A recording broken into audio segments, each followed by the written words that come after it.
War chronicles generally highlight fire engagements.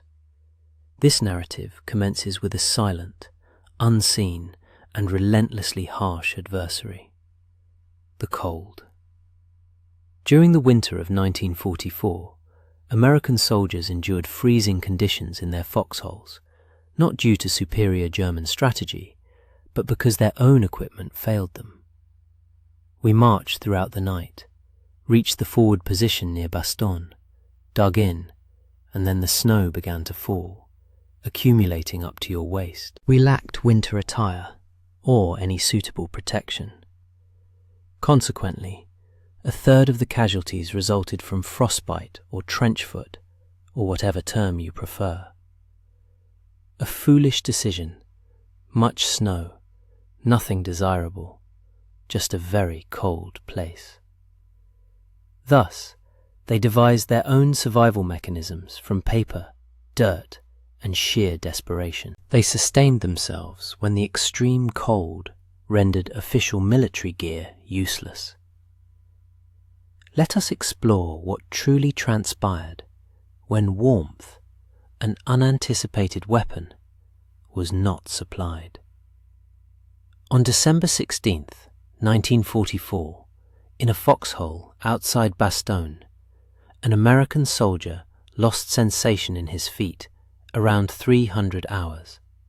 By dawn, he found himself unable to unbuckle his boots, his fingers stiff and unbending. He had spent 36 consecutive hours in this frozen hole, with no relief, no rotation, and no escape. When finally extracted from the front line 3 days later, the medic, upon examination, prepared for an amputation. This was not a wound inflicted by combat. This was the consequence of the US Army deploying 71,000 men into one of Europe's harshest winters without adequate protective gear. We were short on ammunition and warm clothing.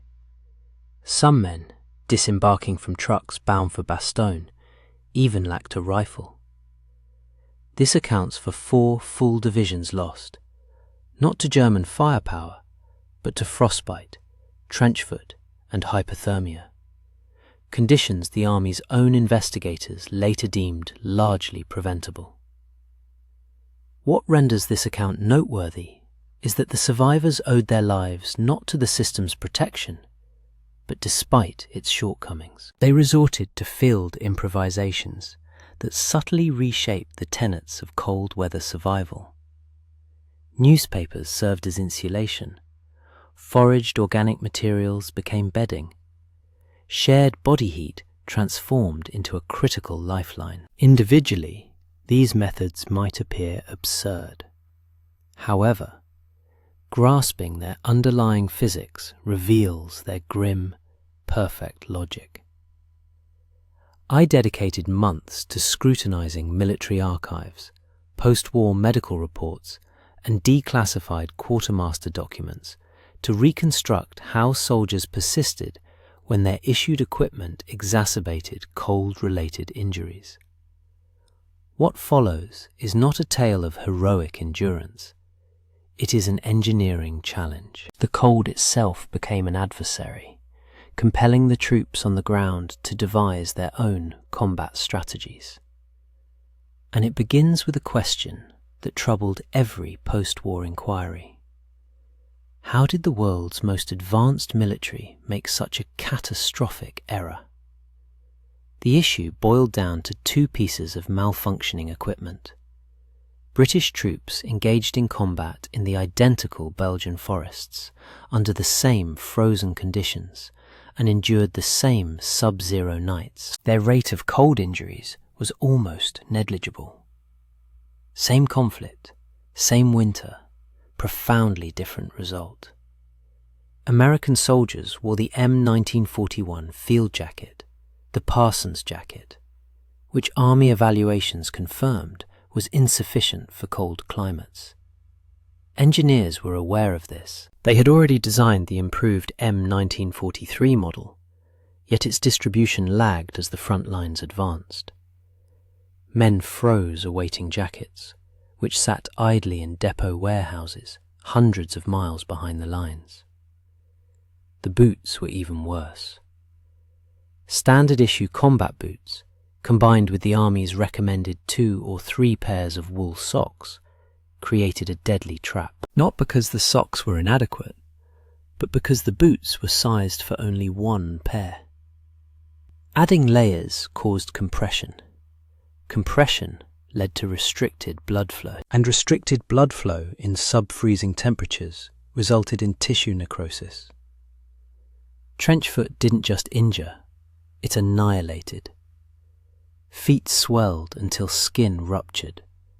Purple discoloration turned to black. The stench heralded gangrene before medics could confirm it. Thousands underwent amputations. Thousands more suffered permanent nerve damage, condemning them to a lifetime of painful walking. The Army's own General Board, in its post-war analysis, did not mince words. Inadequacy of clothing and footgear combined with command failure to enforce preventative measures. The equipment not only failed to protect, adhering to official guidelines worsened conditions. Soldiers desperately needed solutions unavailable from supply depots, so they sought them wherever possible. And the remedies they conceived emerged from the most unexpected sources. A general inspector near Bastogne meticulously tears pages from a German propaganda leaflet, crumbles each piece, and stuffs them inside his jacket lining, down his trouser legs, and wrapped around his feet within those tight boots. Across every frozen American position in Europe, soldiers made a startling discovery. Paper, abundant, disposable, and seemingly worthless, could effectively save a life. The explanation lies in basic physics. Crumpling paper creates thousands of minuscule air pockets. Air itself acts as an insulator, not wool, cotton, or even down feathers. These materials merely trap air in place. Preventing air movement halts convective heat loss. The microscopic chambers in crumpled newspaper achieve the same effect. This was not an innovation born of the battlefield. During the Depression, construction crews used newspapers for insulation beneath floors and behind walls when families could not afford proper materials. Now, these survival techniques migrated to war, utilized by men who understood their needs, even if the army could not fulfill them. However, paper had one critical flaw: water. Upon contact with rain, snow, condensation, or one's own sweat, these air pockets collapsed. The insulation vanished within minutes. In the perpetually damp European winter, paper insulation required constant replenishment. Soldiers scavenged incessantly. German newspapers, French magazines, any printed material became potential survival gear. Paper could keep one's torso warm, but it offered no defense against the primary danger: the ground. The ground could dissipate body heat more rapidly than the air. Lying on frozen earth meant not only cold, but also a rapid draining of warmth. Heat does not just escape into the air, it is conducted directly through contact. Your body against frozen ground creates a thermal highway for calories to escape via conduction, so swiftly that hypothermia can set in within 2 hours, irrespective of one's attire. Soldiers learned to interpret the landscape like engineers. Fine straw was considered premium insulation. Lacking straw, pine boughs worked, as did dry leaves or prairie grass. Anything that created loft, capturing air volume between the body and the ground. This technique was known as the ground heat trap. Constructed correctly, one could sleep on frozen earth without perishing. Built incorrectly, one might awaken hypothermic, if at all. Veterans perfected a method. Gather a substantial amount, spread it 6 inches thick, compress it slightly to test its resilience, then add another 6-inch layer perpendicular to the first. This cross-layering prevented compression channels through which cold could penetrate, with a minimum thickness of 1 foot, sometimes 18 inches if time and materials allowed. It was not the organic material itself that provided warmth, but the tiny pockets of trapped air within it. The same principle as using paper, but on a larger scale. These air gaps created thermal breaks that sufficiently slowed heat loss, enabling the body to maintain its core temperature through the night.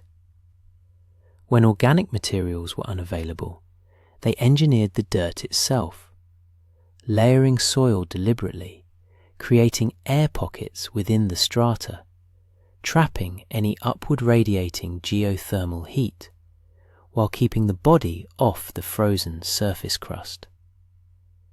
Those who truly mastered cold conditions took the next logical step. They moved underground. A dugout was not merely an artillery shelter. It was a thermal engine. Underground, the temperature remained stable, not warm, but constant. The Earth's mass acted like a colossal battery, retaining its heat while the air above fluctuated wildly between day and night. At approximately 3 feet below ground, the temperature hardly changed. The soil itself became insulation, shielding against the harshest cold. However, success hinged on comprehending the geology. Chalk offered survival. It drained well, stayed dry, and provided a fighting chance. Clay presented the opposite. Water pooled, never drained, and created a damp cold that induced trench foot more quickly than open air could. Soldiers learned to read the ground like geologists. Their lives depended on distinguishing good soil from bad, simply by sight, or by the feel under their boots. The Germans eventually incorporated this into official doctrine, terming it Feldbefestigungsbau, or field-type construction. The principle was straightforward. Construct with whatever the landscape provided: lumber, turf, sand, stone. It was not about design or preference. It was practical engineering, shaped entirely by the realities of a strained and unreliable supply chain. The Franja Partisan Hospital in Yugoslavia pushed subterranean construction to its limit. 13 structures were concealed within a narrow gorge, forming a comprehensive medical complex, complete with an operating room and even a generator. Over 500 wounded fighters were treated there over 2 years, and the Germans never discovered it. When survival depends on remaining hidden, one does not merely build shelter. One builds a shelter that no one can see, a shelter that also provides warmth. But even a perfect shelter is meaningless without internal fuel. Your body constantly burns calories.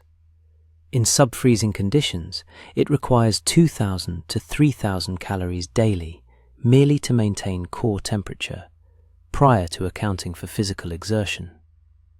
The army did possess methods for heating, yet they could not always be employed where it mattered most. Lighting a fire on the front line might provide temporary warmth, but it would also reveal one's exact position to enemy artillery. A moment's comfort now, incoming shells later. The tension between thermal necessities and strategic survival spurred innovation, creating an understandable imperative.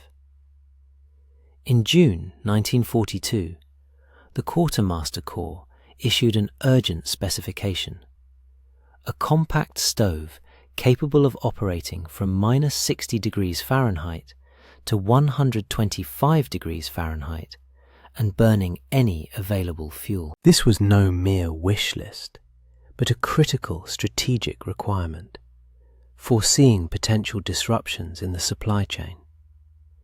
Coleman responded by delivering the portable pocket stove, sometimes called the M1941 or M19423. Smaller than a quart bottle, it produced over 5,000 BTU per hour and could combust leaded gasoline, unleaded gasoline, kerosene, diesel, and even captured enemy fuel. This multi-fuel capability meant small units could prepare food using whatever petroleum products they could scavenge, completely bypassing the complexities of cooking fuel logistics. Ernie Pyle, the war correspondent who spent months living in foxholes alongside infantry, declared it second in importance only to the Jeep, a profound endorsement from a journalist who documented the grim reality of the infantry experience. German soldiers utilized Espit solid hexamine tablets, which were highly portable and mechanically simple. British troops employed Tommy cookers with gelled alcohol blocks. American engineering favored lighter weight over versatility, resulting in systems with high heat output but restricted fuel options. German and British designs prioritized maximum portability, even if it meant lower output. A common issue among all these solutions was their limited functionality. They worked during breaks or at supply points, but not in the freezing foxholes where warmth was most critical. The technology offered only fleeting moments of comfort. Enduring the long haul required something entirely different, a discipline so rigorous it felt like a punishment. The army uncovered an uncomfortable truth. Personal behavior outweighed equipment. Post-war investigators stated without mincing words that the trench foot epidemic stemmed from many units' delayed implementation and insufficient oversight of individual preventative measures. When material logistics faltered, command had to enforce behavioral protocols with the same strictness as tactical directives. Squad leaders received explicit orders: physically inspect feet at regular intervals, verify water intake, enforce sock rotation, and monitor for early warning signs like discoloration, numbness, or swelling before the damage became irreversible. Propaganda posters displayed gruesome images of blackened, gangrenous feet, starkly warning, "This is trench foot. Prevent it. Keep your feet dry and clean." This shock tactic proved effective. These technological solutions, effective during breaks or at supply points, failed to provide warmth in the frozen foxholes where it mattered most. They offered only brief respite. Survival in the long term demanded a completely different approach, one that was not optional but rigorously enforced, much like weapon maintenance. A soldier with trench foot was as ineffective in combat as one with a jammed rifle. But while a rifle could be repaired in minutes, injured feet required weeks to heal. This enforcement extended to the most intimate survival strategy, deliberately sharing body heat among men who might have been strangers just a month prior. Two bodies collectively generate what one cannot: compounded thermal output within a shared space. The physics are straightforward. When two men huddle together inside some form of insulation, their combined body heat elevates the surrounding temperature by 15 to 20 degrees. It's not that each man produces twice the heat, but rather their warmth accumulates in a confined area, altering the entire microclimate. The system operated on a watch rotation. One man would stand guard, his body heat pre-warming the sleeping area. Upon switching, the second soldier would enter an environment already above freezing, rather than starting from the ambient temperature. The space never fully cooled and never required external heating. This dynamic transcended traditional military hierarchy. Officers and enlisted men often slept shoulder to shoulder, not as a statement of equality, but because the physical realities demanded it. Rank became irrelevant when facing extreme cold. Physics simply didn't care. Rangers formalized practices that line infantry intuitively adopted. Squad leaders physically verified partner compliance during rest holds. Adequate hydration, check. Sock exchange, check. Early frostbite indicators on extremities, check. This peer enforcement created redundant vigilance, essential when individual awareness faltered due to exhaustion. The buddy system saved lives, not primarily by boosting morale, though that was a beneficial side effect, but by fostering constant shared vigilance that kept the entire unit functional. When one individual's discipline might have lapsed, the pair kept each other on track. Locals informed them that this was the harshest winter in 50 or 60 years. The Germans understood that the weather would be severe, preventing the Americans from utilizing their air force to support ground troops. It wasn't until January, several weeks into the fighting for many of these soldiers, that they finally received what we would now consider basic amenities for operations in snow. Even today, on a truly cold night, when we go to bed, my wife will attest that the first thing I say is, "I'm glad I'm not in Bastogne." The Germans targeted Bastogne because of its crucial road network, making it a key objective, which explains why upholding it was paramount. And we succeeded. 71,000 casualties resulted from an adversary that proper preparation could have nullified. Not Wehrmacht divisions, but winter-exploiting institutional inadequacy. Soldiers survived by improvising in ways the supply chain never could. Crumpled paper became insulation by trapping minute air pockets.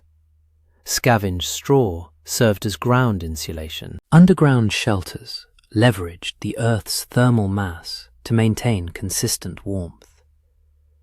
Portable stoves burned whatever fuel soldiers could find between firefights. Strict foot care prevented injuries, even when exhausted men yearned to disregard wet socks. And shared body heat transformed cramped sleeping areas into makeshift heating systems. These weren't innovations. They were desperate workarounds for systemic failures pervading every level of planning and logistics. The men who endured did so despite their institutions, not because those institutions protected them. They lived due to what they learned from one another, from how paper retains heat to how different soils drain and hold moisture. They survived because they maintained discipline even when every fiber of their being urged them to surrender, and because the man beside them refused to let them freeze in isolation. The most crucial warmth didn't originate from gear or technology. It emanated from the soldiers, who understood that survival hinged on collective solidarity. To discover how another warrior culture confronted deadly conditions with even fewer resources, watch my episode on how the Vikings managed waste aboard open boats without succumbing to illness. Their solution was straightforward, yet incredibly effective.